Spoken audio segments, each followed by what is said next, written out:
David Clendon. Tanaka, Mr. Speaker. Kia ora koutou katoa. Mr. Speaker, I'm pleased to take a short call on this bill to affirm the Green Party support for it. As the Minister introducing the bill pointed out, this legislation has some features that are typical of other settlement bills. It restores mana whenua, recognises kaitiaki status. It deals with the issue of naming, which I'll return to, but it is also unique in that it is addressing and rather recognising the reality of overlapping claims, a very complex situation, and it creates what, in principle at least, is a very elegant mechanism, establishing a body that will represent the interests of the multiple iwi and hapu and giving them all an opportunity to be involved in decision-making, not just as consultant parties, not just as co-managers, but at the governance level, at the decision-making level. These various iwi and hapu groups will be represented, and that's as it should be, and we're very pleased to see that. I recall I made the comment at the first reading that given the unique features of this bill, that the Select Committee may have its work cut out to bring it through. But given the relatively few changes that have been made, the bill has emerged apparently unscathed in principle, and that would suggest the work was done well and diligently, and I would commend the committee on that work that has been done. So while some of us have chosen to escape Auckland and move to the north, nevertheless we recognise the attractions of Auckland, and it's that very appeal of the place, both in the present day and historically for a broad range of reasons.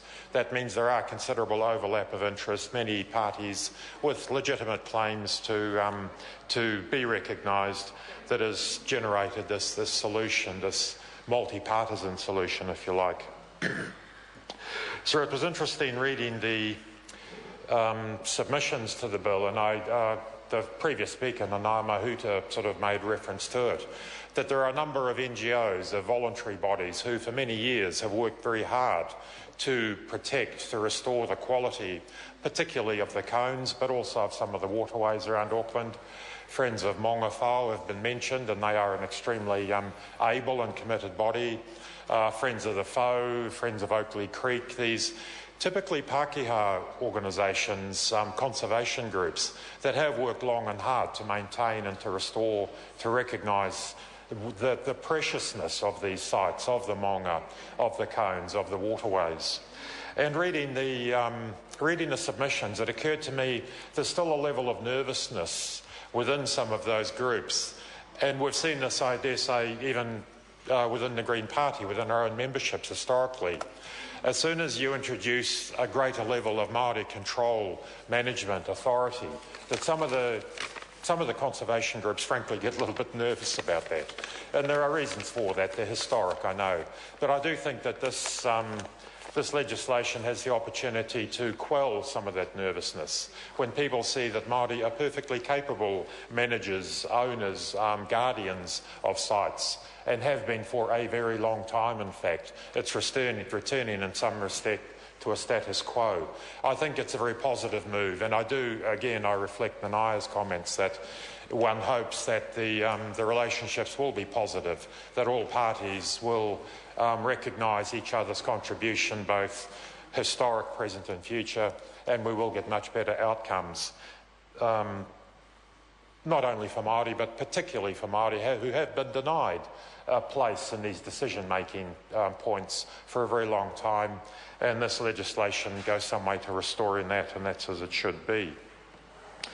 It has to be acknowledged that some of the cones, some of the landscapes that are being returned to a level of Māori control and authority are not in a good shape. They have not been well looked after, and I do see that there's an opportunity in this to restore both the physical landscape and to enrich the social landscape of Auckland, of Tamaki Makaurau.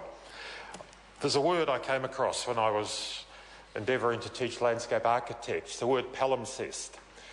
Originally referred to documents, and particularly parchments that would be written on, and then because parchment was precious, those words might be washed or scraped off and new words put on them. But the original script would remain, albeit with a very faint imprint on that document.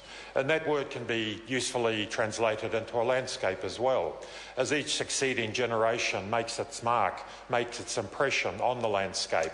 But nevertheless, the marks of the former generations of the people who came before us remain there, and people with the right eyes can understand, can interpret.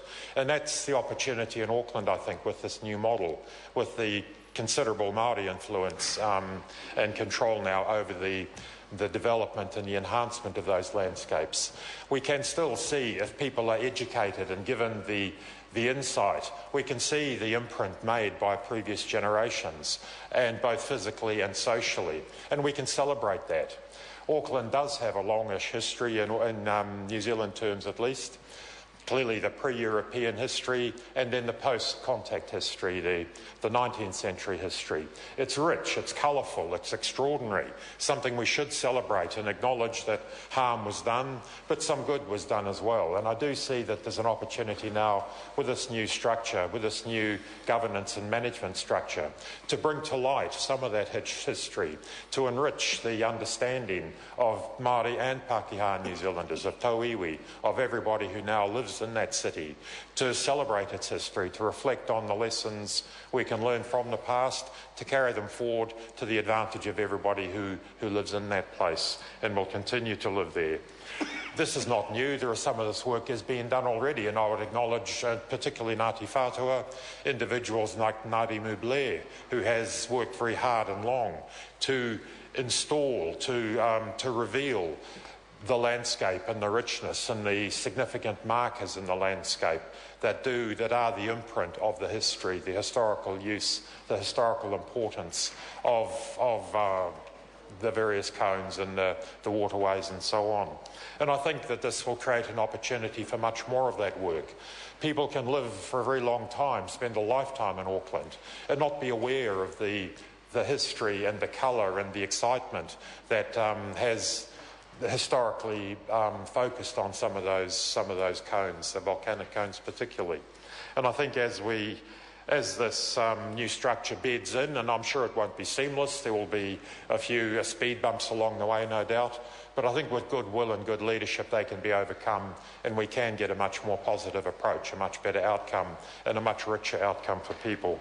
I think the opportunity, both social and indeed economic opportunity, to reveal Auckland's very rich history and to celebrate it, is now able and much more likely to come to fruition under this new structure than it would previously, where Māori were very much alienated, both physically and socially and in every other way. And by recognising the centrality of the Māori history of this place and the mana whenua rights of the various iwi and hapu to these environments, to these landscapes, I think will take us to a much better place. So the question of names, of course, has been brought up and is central to this legislation. Names are important, not only for reasons of recognising mana and identity, but also, as I said, Māori names do have a history to them. Te Puki o Wairaka. A lot of people don't know about the ancestor Wairaka. What an extraordinary woman in her time. The links back to the Bay of Plenty, right through to Auckland, back to the Waka. It does unite our country. The simple act of restoring an original name to a site can be very inclusive, a very enriching, and a very an action that unites people rather than divides them, because it unites our history. It gives us links to other places, other people. So the naming will be complex. It won't be easy, but I think the effort will certainly be rewarded many times. So again, we're pleased to support this. We look forward to it moving through the House and giving the new structure an opportunity to bed in and produce very positive results. Kia ora. Nikki Wagner. Thank you very much, Mr. Speaker. I too want to support this Ngā Mana Whenua o Tamaki Makaurau collective redress bill, and it's really